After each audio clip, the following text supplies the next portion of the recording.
నిన్ను నువ్వు ఎక్కడ వెతుక్కోవాలంటే ఇతరుల సేవలో కోల్పోయినప్పుడే.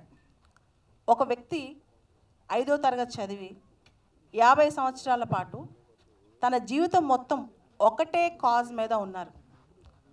తన జీవితాన్ని ఒకటే కాజ్ కోసం అంకితం చేశారు.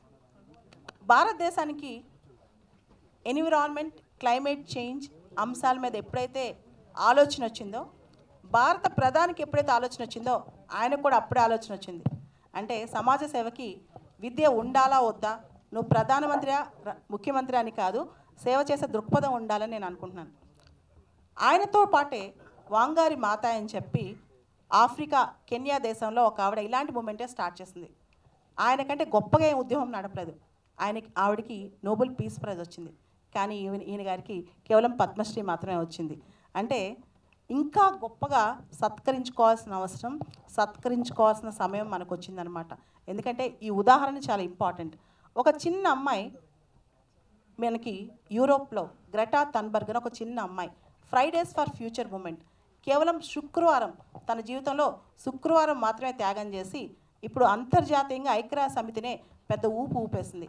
అటువంటి పరిస్థితిలో 1 కోటికి పైగా మొక్కలు నాటిన మన ఎవరైతే వనజీవి గారు ఉన్నారో ఆయనకి మనం ఇచ్చే నీరాజనం అనేది ఇంకా చాలా గొప్పగా ఉండాలి. పద్మశ్రీ అనేది చాలా తక్కువ నేను అనుకుంటున్నాను. ఎందుకంటే ఒక జీవితం మొత్తం త్యాగం చేసి జీవితం మొత్తం ఒకటే పని మీద పెట్టిన వ్యక్తి అనమాట. ఎన్విరాన్మెంటల్ కాన్షియస్నెస్ అని చెప్పి ఈ మధ్య కాలంలో బయలుదేరింది ప్రపంచ సమాజం మొత్తం. కానీ 50 సంవత్సరాల నుంచి ఒకటే పని మీద ఈయన ఉన్నారు కదా, 1 కోటి మొక్కలు నాటారు కదా, మరి ఈయనకి ఇంత కాన్షియస్నెస్ ఎక్కడొచ్చింది?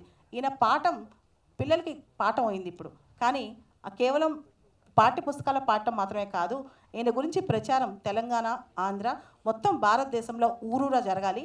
ఈయన ఖ్యాతి ప్రపంచవ్యాప్తంగా మనం తీసుకెళ్ళాలన్నమాట. ఎంత సింపుల్ అండ్ హంబుల్ అంటే సార్ రామయ్య గారు నేను చాలా సందర్భాల్లో కలిశాను.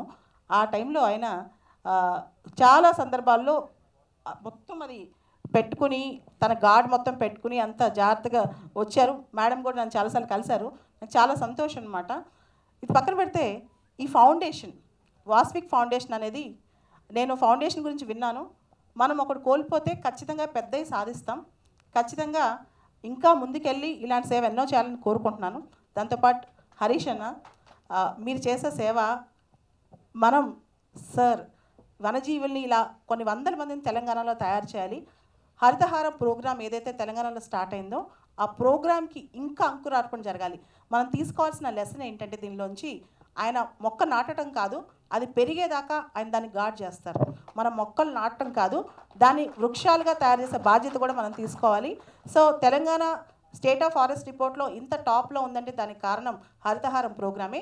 ఇంకా వృక్షాలను ప్రొటెక్ట్ చేసిన బాధ్యత కూడా, ఒక మనిషి పోయాడంటే మనిషి పోవటం కాదు, ఆయన దగ్గర నుంచి స్ఫూర్తి ఏంటి, ఆయన దగ్గర నుంచి మనం ఏ స్ఫూర్తి తీసుకున్నామని మనం అనుకోవాలి. కాబట్టి ఆయన చేసిన స్ఫూర్తి ఏంటంటే వృక్షం నాటడం కాదు, అవి పెరిగి పెద్ద ఎలా చేసుకోవడం. తెలంగాణలో highest forest cover, tree cover పెరగడానికి కారణం వానలు వాపసు రావాలి, కోతులు వాపసు పోవాలి అనే కాన్సెప్ట్. కాబట్టి ఈ కాన్సెప్ట్ మనం ఇంకా ముందుకు ముందుకు స్ఫూర్తి ముందుకు తీసుకెళ్ళాలి. మనుషులు ఉంటారు పోతారు, కానీ వాళ్ళ యొక్క స్ఫూర్తి అనేది ఎప్పటికీ ఉంటుంది. సురేంద్ర అన్న మీకు కూడా నన్ను పిలిచినందుకు థ్యాంక్ యూ అండి.